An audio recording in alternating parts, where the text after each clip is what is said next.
We're going through each game, rapid fire. Are you fading or following the NBA favorite here? We're going to start Nets at Suns -2.5. Of course, that's the Suns -2.5.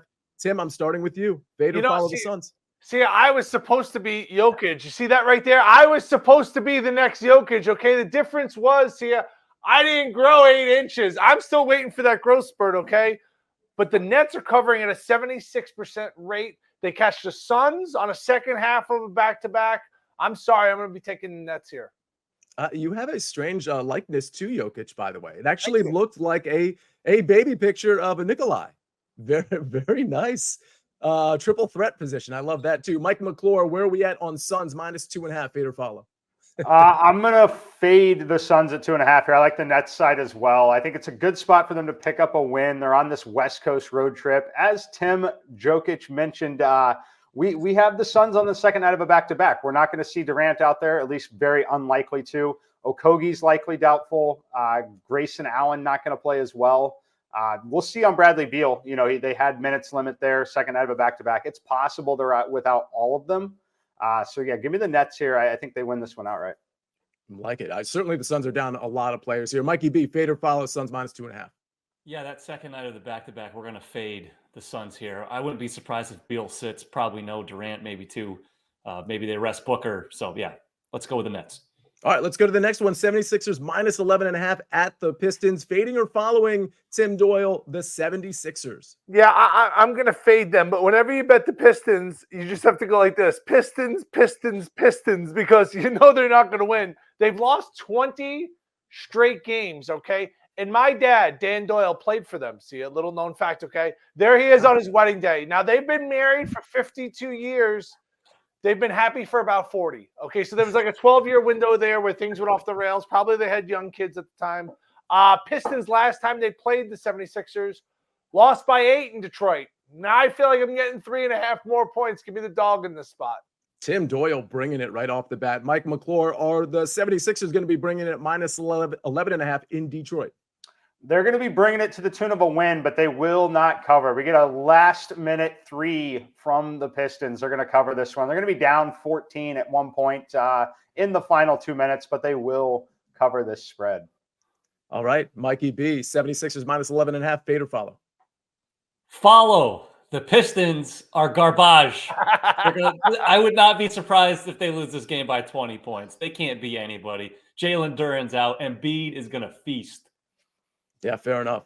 The Pistons and the Wizards, 2 teams, very easy to fade these days. All right, let's go to the next one. Pelicans -7.5. Oh, at the Wizards. Tim, Pelicans -7.5, fade or follow? Yeah, I actually think the Wizards are worse than the Pistons. Now, I know when they matched up, Detroit won that game. I'm sorry, the Wizards won that game. I think the Wizards are just dreadful. Now, you like 7.5. The Wizards have been like hitting those weird fourth quarter threes and all of a sudden covering a game like this. But last out, the Pelicans beat the Timberwolves by 14. Fat Zion with skinny Zion. He had 36 points in that game. So I'm hoping skinny Zion shows up in this spot. I'm going to lay the points. John Cholak, I think I'm pronouncing that right, says, this guy reminds me of EC. Tim, I'm not sure whether that's a compliment or not, but you are certainly being noticed in the chat. Mike McClure, Pelicans -7.5, fade or follow? I'm going to follow the Pelicans here. I'm going to elect to do it in the first half, though, is where I want to do it. Bring this number down to 4.5. I like a hot start here. I do think that the Wizards are live for a backdoor cover, as Tim kind of alluded to there, but they're terrible. I like the Pelicans hot start here. All right, Mikey B, Pelicans -7.5, fade or follow? I'm following the Pelicans. Even if Zion doesn't play in this game, he's battling an injury here. Jordan Poole shooting under 30% from 3. He finally got his own team. He doesn't deserve his own team. So let's go here with the Pelicans. Ouch. Shots fired for sure. The Hornets at the Heat. The Heat are at home, -8.5, Tim Doyle. Charlotte plays them close. I don't know why. You know what I mean? It's almost like they're the snake to the Heat's mongoose, or the mongoose to their snake. Yeah, I don't know which the comparison is, but I know this. It's bad. Charlotte's 2-0 against Miami. They just played on Monday, lost by 2. Charlotte's a wacky team. They could some nights be the worst team in the NBA, where the Heat are wildly consistent, but they don't wow anybody. Always check who's playing for the Heat. That's always a giant X factor. But I'll take the dog here in the points. All right. Where are we going, Mike McClure? Tim and I are on the same page tonight, which is terrifying to me. If you followed Tim and I when we are on segments together, we typically are opposite, and I typically like the way the segment turns out, to be completely honest. But I do lean towards the Hornets here. You got no Bam Adebayo, Tyler Hero. I think that's a tough spot for Miami. This Hornets team is just pesky enough, and as Tim mentioned, they tend to play competitive games with this Heat squad.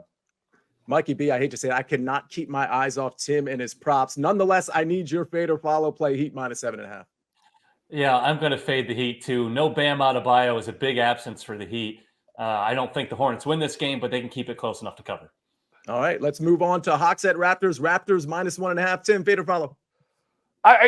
Barner's ear things. Did you beat up like an airport employee and you're like, give me your headset right now? I have an important show to do. I don't know. Can we get like little ones or something? I don't know why he needs the big earplugs and stuff.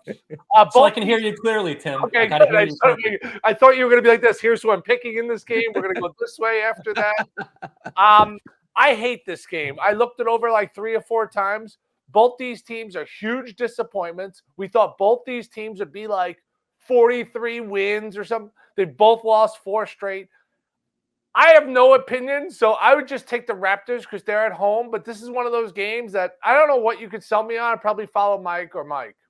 All right, Mike, we got to follow Mike or Mike. So what's your play here? Yeah, this one is tough. Tim kind of mentioned it there. It's the closest one in terms of like computer number to the market. I honestly think it's because there's a low betting volume on it as well. I think no one wants to bet this game. When you look at it here, I would also agree leaning to the Raptors with a little bit of a harder lean on the under 241.5, 242, I guess 240.5 now at this point. Little contrasting styles. Atlanta wants to play with pace. Raptors going to slow it down a little bit. I think they dictate here. So if I had to play something, I know we're focused on the sides, I would lean under the total. Fair enough. Mikey B, fade or follow the Raptors? I'm going to fade the entire spread. I don't want either side of it. I have a player prop for you later, see it. So let's just talk about that. Oh, I love that. All right, we're going Grizzlies at the Rockets. Rockets been pretty impressive this year. -6.5. Tim Doyle, fade or follow the Rockets? I've loved the Rockets. I have 3 kids. 2 are definitely mine. But if I could adopt a 4th one, I would adopt the Houston Rockets. They are covering at a 72% rate. And I drank martinis with Shagun last April in Houston. McClure's heard this story. And I told Shagun, I said, you need to work out with Jokic. He goes, I'm better than Jokic. Relax and don't yell at me, okay? And if you look at his 3rd year next to Jokic's 3rd year, he actually is better than Jokic. Great pickups with Dylan Brooks, Freddie Van Vliet. Memphis is waiting for Ja to come back. I don't know if that's going to all of a sudden turn their season around, but we're talking about an MVP caliber player. I'm just in love with the Rockets. I'm going to be hammering Houston in this game.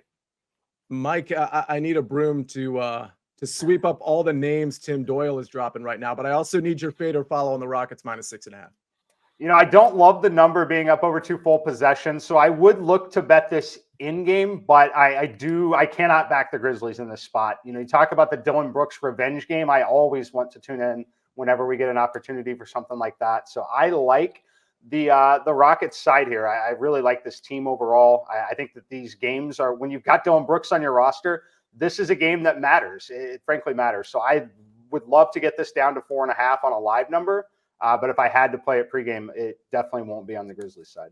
Tune in, wait for Memphis to get up maybe a few points early and hit that at 4.5 or maybe less. Mikey B, what's the play here? What a time to be alive. Dylan Brooks revenge night. Oh, we're all here for it. I want no part of the Grizzlies. I'm going to follow the favorites here with the Rockets. All right, let's move on. We got just 3 games left, and then we're going to get into our best bets. Of course, Pacers at the Bucks. Bucks -6.5, Tim. I called this first matchup on NBA TV. Giannis had 54, and he completely ran out of gas in that game. He had 8 turnovers and really fell apart in the 4th quarter. They lost that game. So then I went, there's no way the Bucks are going to lose in an in-season tournament to the Pacers. Well, the Pacers beat them again. So I when they keep doing this to you, you eventually got to jump on the bandwagon. I'm going to take the Pacers here. I bet against them the other night with the Pistons, just catching 7. They ended up winning that game by 8. If you can't beat them, join them. But am I joining the party like a little bit too late? Here's what I do when I join parties late, guys. I play catch up, and then all of a sudden I blow past everybody. So maybe it's not the right time, but I'm going to go with the Pacers here plus the points. Yeah, seems like a big spread, Mike, for the Pacers here. I mean, I should say for the Bucks to cover. What are you on in this one? Fade or follow the Bucks? I lean to the Bucks side, but once again, I'm going to break the rules. You look at the total. It's the NBA All-Star game, 258.5. A lot has to go right to get there, so I'm still under. I still make the number 251, which is just absurd to have that as an actual projection. But yeah, give me the under. 258.5. That is staggering. Mikey B, where are we at? Bucks -6.5, fade or follow? Fading. I think the Pacers keep this close enough. Like Tim said, the Pacers are 2-0 against the Bucks. I don't think they'll beat the Bucks this time, but 6.5 is a lot of points. All right, we move to the Lakers coming off a back-to-back -1.5 at the lowly Spurs. Tim Doyle, are we taking the Lakers -1.5? You know, when I see this spread, it's just like a creepy voice in my head going, take the Lakers. It's so fun. It's so easy. I mean, it's so easy. I mean, the Spurs have won 3 games this year. I can't do it. I got to take San Antonio just because the creepy voice has led me down so many wrong paths. See, I've made a commitment to myself. I'm not going to follow the creepy voice anymore. I'm going to follow the normal voice. I just don't know how you can bet the Spurs, guys. They're horrible. I called both of their wins over the Suns, and I went, this team's going to win 35 games this year. I was dead wrong. But this seems like AD or LeBron or both of them aren't playing. It would kind of seem likely. So, I don't know. The spread seems really weird. So, I'm going to bet the Spurs and just hope for the best. Mike, Tim's right. It does seem like maybe 1 or 2 of these guys might be out. Considering I know it's a back-to-back, but this spread seems really low. What am I looking at here? And should I be taking the Lakers -1.5? You know, it's gross, and you wanted to get on this last night, frankly, but it's the Spurs or nothing here for me. LeBron and AD both not going to play. Vanderbilt missed last night. I think he potentially misses again tonight. Pay attention to the schedule. It's one of the weird scheduling quirks here. They play San Antonio tonight. They play them again in their next game in the same building. I think they drop this one. San Antonio gets to celebrate and not reach the Pistons on their losing streak. And then the Lakers win the next game by 15 points. That makes a lot of sense. Mikey B, are you on the same path here? Are we fading the Lakers -1.5?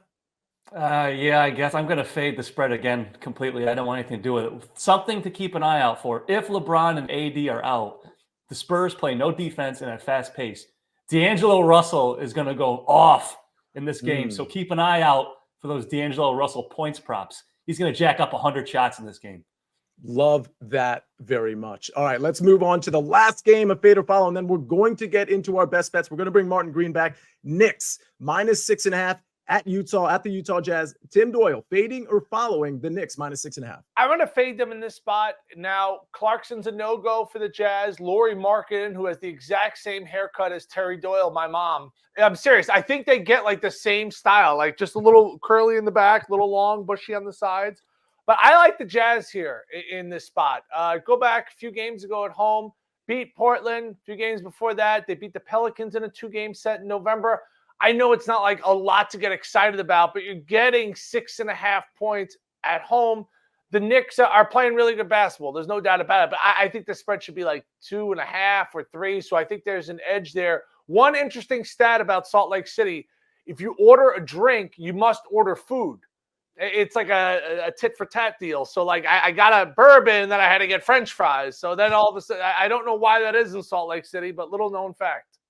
That is a little known fact. Yes. Also, by the way, Chris Kish says, Sia is absolutely the man, just saying. And Boxcar Boys Entertainment says, Chris Kish, couldn't agree with you more.